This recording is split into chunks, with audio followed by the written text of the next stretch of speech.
TUL:n strategiatyötä tehdään tänä vuonna tulevalle 2016-2022 strategiakaudelle hyödyntäen myös laajapohjaisesti erilaisia laajojen joukkojen verkossa mukaan strategiatyön eri vaiheisiin tulon mahdollistavia verkkoaivoriihiä ja verkkotyöskentelyä laajasti muissakin vaiheissa. Ensimmäisessä vaiheessa nyt syksyllä ennen seurapäiviä on käyty toimintaympäristöanalyysi TUL:n oman porukan kesken ja muiden keskeisten sidosryhmien kanssa ja sitten harrastajakonsultaationa alkanut ensimmäinen verkkovaihe, johon haastetaan sitten laajemmin mukaan myös harrastajia. Myös seurapäivillä käsiteltäviä asioita tullaan jatkamaan näillä evästyksillä harrastajapuolen kanssa. Tähän mennessä keskeisenä tuloksena on noussut pintaan kaikille varmasti hyvin tuttuja ilmiöitä siitä, miten seurojen taloudellinen kehitys ei ole erityisen lupaava, talouskehitys hankaloituu koko ajan.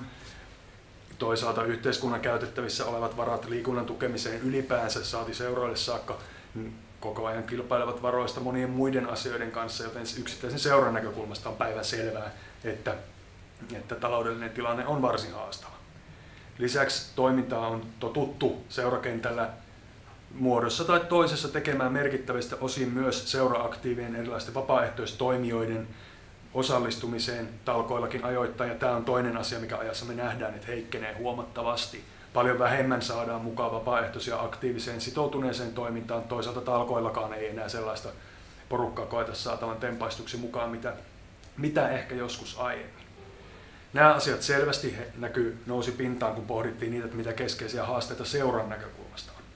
Toisaalta harrastajien näkökulmasta tulee myös eräs TUL:n toiminnan peruslähtökohtiin liittyvä tasa-arvoiset mahdollisuudet liikunnan harrastamiseen, matalan kynnyksen harrastamisen mahdollisuudet henkilökohtaisesta elämäntilanteesta tai varallisuudesta riippumatta, lasten ja nuorten monipuoliset mahdollisuudet harrastaa liikuntaa, kokeilla erilaisia lajeja ilman, että sitä valintaa omasta lajista täytyy tehdä mahdottoman aikaisin, ja toisaalta, että tekemällä tietyn lajivalinnan sulkee muut mahdollisuudet pois, koska täysipainoinen harrastaminen vaatii useita harrastuskertoja viikossa, eikä aikaa tähän ole.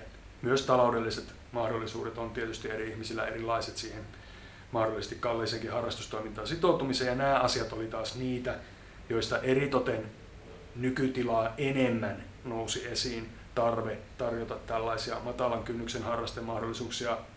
Moni toi ensisijaisesti esiin nuorisoikäluokan, mutta myös muilla elämänmittainen harrastamisen mahdollisuus on ensiarvoisen tärkeä osa, jolla sitten myös kansanterveydellisesti on tietysti mittavat vaikutukset, mitkä on työikäisten mahdollisuudet matalan kynnyksen harrasteliikuntaan ilman jäsenyyttä seurassa tai ilman jatkuvaa harrastustoimintaa, mikä on sellainen matalan kynnyksen osallistumisen mahdollisuus toisaalta, että sitä voidaan jatkaa sitten iästä riippumatta läpi elämän.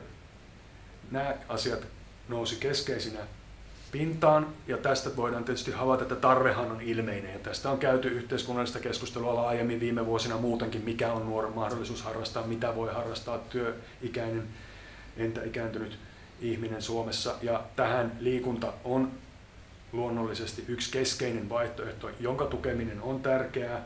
Kyse tässä vaiheessa on nyt erityisesti siitä, millä tavalla TUL tulevassa strategiatyössä aikoo profiloitua tähän asiaan.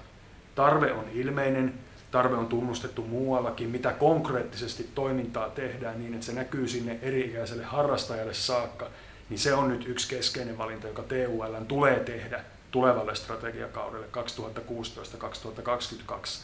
Ja siinä on useita hyviä vaihtoehtoja tässä työssä jo tässä vaiheessa noussut pintaan, ja seurapäivien jälkeen strategiatyöryhmä ja TUL:n hallitus ja viime kädessä keväällä valtuusto tulevat tietysti tekemään sitten ratkaisut siitä, miten TUL tässä profiloituu.